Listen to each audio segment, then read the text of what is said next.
Hello friends, welcome back to the channel. Don't forget to like this video, subscribe, and leave your thoughts in the comments. Your support keeps history alive here. During the Cold War, while the world's attention was fixed on nuclear missiles and aircraft carriers, a silent battle was taking place beneath the waves. Japan, an island nation dependent on the sea, faced a critical challenge: how to defend itself against the threat of Soviet submarines prowling the Pacific. Out of this fear was born one of the most advanced anti-submarine fleets in the world. Japan's maritime self-defense force transformed itself into a hunter of submarines. With cutting-edge sonar systems, advanced destroyers, and highly trained crews, Japan became the silent guardian of the Pacific. American technology played a role, but Japan quickly developed its own designs, ships and aircraft optimized to detect and destroy submarines before they could threaten shipping lanes. By the 1970s and 80s, Japan's submarine hunters had earned respect even from NATO allies. Their destroyers were packed with escort missile systems, helicopters equipped with torpedoes, and sonar that could track targets deep below. Exercises with the U.S. Navy often proved that Japan's crews were among the best in the world at anti-submarine warfare. For the Soviet Union, Japanese waters became a dangerous place.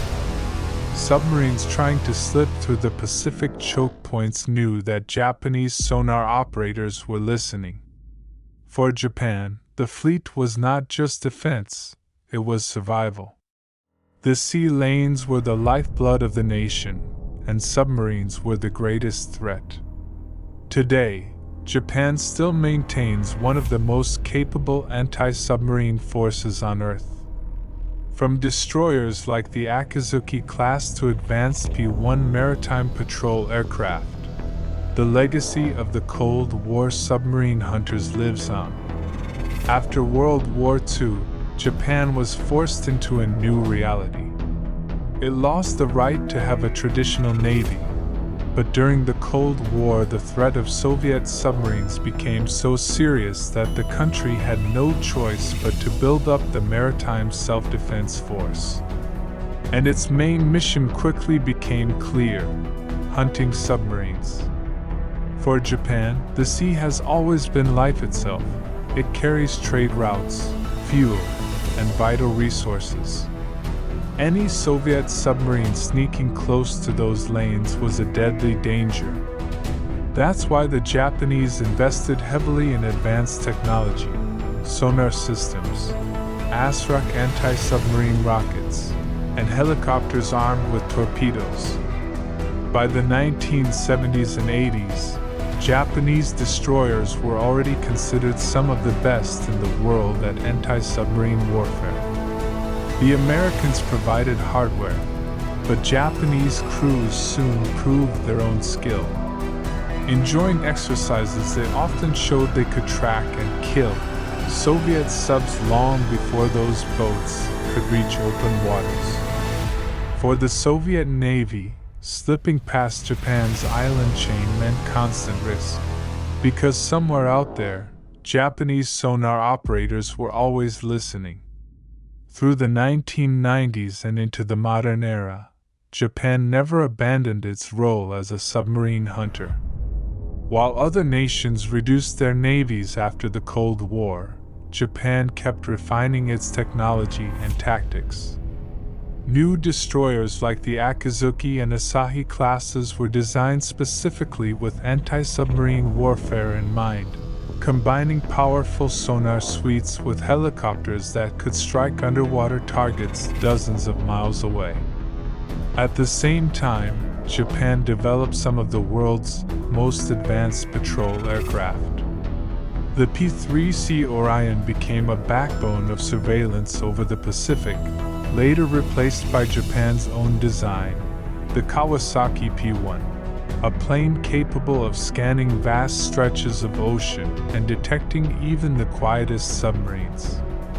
For the United States and its allies, Japan's fleet became a trusted partner. Exercises in the Pacific often showed how quickly Japanese destroyers and aircraft could corner enemy submarines. For the Soviet Union back then, and later for Russia and China, the message was clear: the waters around Japan were one of the most dangerous places to operate a submarine. Today, Japan's maritime self-defense force remains one of the most capable anti-submarine forces in the world. It may not have aircraft carriers like the US, but its hunters, the ships, planes, and crews trained for this mission, continue to guard the vital sea lanes that keep the nation alive. And so the legacy of Japan's submarine hunters continues into the 21st century. While the Cold War is long over, the seas around Japan are more contested than ever. Chinese submarines, North Korean missile tests, and even renewed Russian patrols mean that the silent war beneath the waves never truly ended. For Japan, the mission remains the same: protect the lifelines that keep the island nation alive. Every tanker of oil, every cargo ship carrying food or technology depends on safe passage through waters where hostile submarines might lurk. That is why Japan's destroyers still patrol day and night, their sonar arrays sweeping the depths, while maritime patrol aircraft circle high above. The men and women of the Maritime Self-Defense Force are heirs to a tradition born in the Cold War: the art of listening to the ocean, detecting what cannot be seen, and striking before danger rises to the surface. They may not always be in the headlines, but they are the quiet guardians of Japan's survival. The story of Japan's submarine hunters is not just about ships and weapons. It is about vigilance, discipline, and the understanding that in the vast Pacific, silence can be as deadly as any gun. Even after decades of training and modernization, Japan's anti-submarine fleet never lost focus. In the 2000s, new tensions began to rise. Chinese submarines started venturing further into the Pacific, testing Japan's defenses. On several occasions, Japanese sonar operators detected unknown contacts moving dangerously close to territorial waters. Each time, destroyers and patrol planes rushed to the scene, forcing the intruders to retreat. North Korea added even more danger. While its submarine force was older and smaller, it carried unpredictable risks. A single missile test or sudden movement near shipping lanes could spark a crisis. For Japan, this meant that vigilance had to remain constant. The ocean could never be left unwatched. To meet these new threats, Japan continued to invest in stealthy new ships and advanced detection technology. The latest destroyers carry towed sonar arrays that can sweep massive areas of ocean, while the P-1 aircraft can patrol for hours, dropping sonobuoys to track even the quietest submarines. Today, the story that began during the Cold War still continues. The hunters of the deep remain on watch, patrolling silently, guarding the lifeblood of an island nation. And in every exercise, in every real encounter, they prove the same truth: Japan's submarine hunters are still among the best in the world. And so Japan's watch beneath the waves goes on. Every day, destroyers slip out of harbor, their sonar arrays humming, scanning the dark ocean for signs of danger. High above, patrol planes cut slow circles in the sky, dropping sonobuoys and listening for the faintest echoes of a submarine's passage. This vigilance has never stopped. From the tense days of the Cold War to today's standoffs with Chinese and North Korean vessels, Japan's anti-submarine fleet has carried the same mission: protect the lifelines of a nation that depends on the sea. For the crews, it is a quiet war, one fought in shadows, measured in whispers of sound beneath the waves.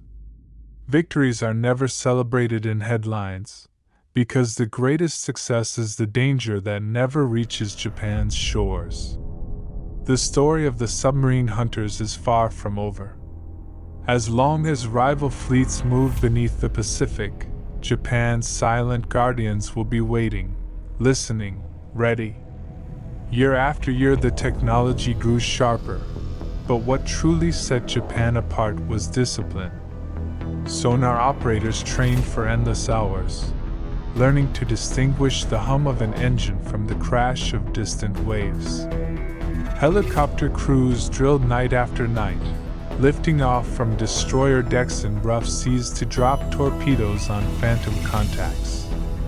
Every mission was about readiness, because in the depths there would be no warning, no second chance.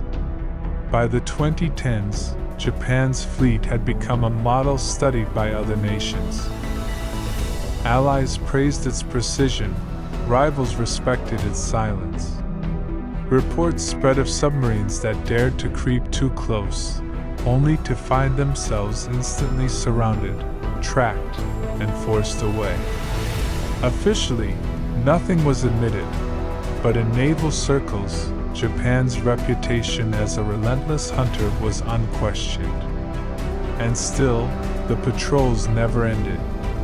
The Pacific remained vast, unpredictable, and dangerous. Beneath its waves, threats continued to move unseen. Above them, Japan's guardians kept their vigil, proving that sometimes the most decisive battles are the ones the world never knows happened. Today, that silent struggle continues. Japan's destroyers glide through the Pacific with radars sweeping the skies and sonars probing the abyss. On their decks, helicopters wait armed with torpedoes, ready to launch at a moment's notice.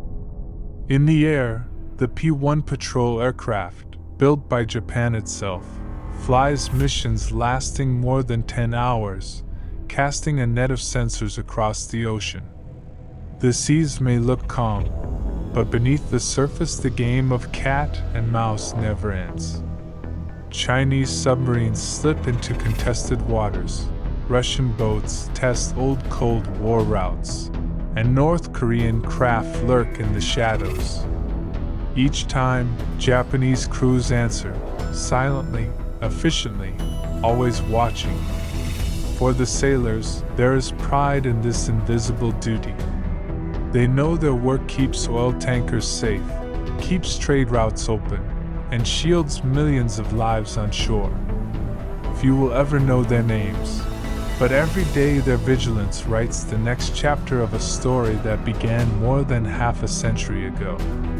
The legend of Japan's submarine hunters is not a tale of one battle, but of countless unseen victories. And as long as the Pacific hides dangers in its depths, those hunters will remain patient, disciplined, unyielding. Generations of sailors have now passed through this invisible war. The veterans of the Cold War trained the next wave, who in turn passed their knowledge to the modern crews. In every briefing room and training hall, the lessons are the same: patience, silence, precision. One mistake can mean a lost ship. One overlooked sound can mean disaster. On long patrols, life aboard is quiet but tense. Sonar operators lean over glowing screens, listening to the deep. Sometimes it's nothing more than a whale's song or the grinding echo of shifting currents. But sometimes, a faint rhythm appears, the telltale heartbeat of a submarine engine far below. In that instant, all fatigue vanishes. Orders are given, helicopters spin up, and destroyers move to intercept, Most of these encounters never reach the news. They are buried in classified reports, shared only among officers and allies. Yet they form the hidden victories of Japan's fleet, the reasons no enemy submarine has ever successfully threatened the nation's lifelines. And so the story stretches on, an endless watch in the vast Pacific, where every quiet success protects millions who will never know just how close danger once came. Through all these years, Japan's hunters of the deep have shaped their identity not by grand battles but by quiet endurance. Unlike aircraft or tanks, their victories are invisible, measured in the safe passage of ships that arrive without incident. Oil flows into ports, cargo crosses the seas, and cities thrive, all because beneath the waves, guardians remain at their posts. International observers often remark that Japan's maritime self-defense force is among the most disciplined navies in the world. Exercises with allies confirm it, whether tracking American nuclear submarines in drills or cooperating with Australia and Britain, Japanese crews consistently prove their skill. Rivals know it too. Chinese captains brief their crews to expect Japanese detection long before they approach contested waters. For Japan itself, this silent shield has become part of national survival. The island nation cannot risk a single day without its sea routes. Every patrol, every sonar ping, every flight of AP-1 is part of a defense strategy as vital as walls were to ancient cities. And so, just as their predecessors once listened for Soviet subs in the Cold War, today's sailors listen for new threats in a changed but no less dangerous world. The ocean is vast, the silence deep, but Japan's guardians are still there, listening, waiting. Night after night, the routine continues. Destroyers cut silently across dark seas, their hulls shuddering as sonar pulses echo into the deep. In control rooms, operators sit in silence, headphones pressed tight, eyes locked on glowing screens, chasing the faintest trace of a contact. For most patrols, nothing appears but the sounds of nature, currents shifting, whales calling in the distance, the crackle of underwater life. Yet everyone knows that somewhere out there, unseen, steel predators may be moving. When a suspicious echo is caught, the atmosphere changes instantly. Orders ripple through the ship, helicopters prepare to launch, and torpedoes are armed. The crew works with calm precision, knowing they may be facing a submarine that carries missiles capable of striking hundreds of miles away. Usually, the intruder breaks contact and slips back into the abyss, never spoken of in the news. But for the sailors, each one of those encounters is a victory, proof that the shield is holding. Decades have passed, threats have changed, but Japan's silent hunters endure. They are not celebrated in parades or remembered in textbooks, yet their quiet watch is the reason millions sleep safely each night. In the vast Pacific, where silence hides danger, Japan's fleet continues its endless mission to listen, to guard, and to protect. And so the story of Japan's submarine hunters finds its meaning not in a single great battle, but in decades of vigilance. From the height of the Cold War to the shifting tensions of today, their mission has never changed: to shield an island nation that lives by the sea. No headlines announce their victories, no monuments bear their names, yet every safe voyage across the Pacific is proof of their success. In the silence of the deep, they face dangers the world will never see, and they endure, patient and unyielding. The legacy of Japan's submarine hunters is clear. As long as threats lurk beneath the waves, there will always be watchful eyes, steady hands, and silent guardians defending the lifeblood of the nation.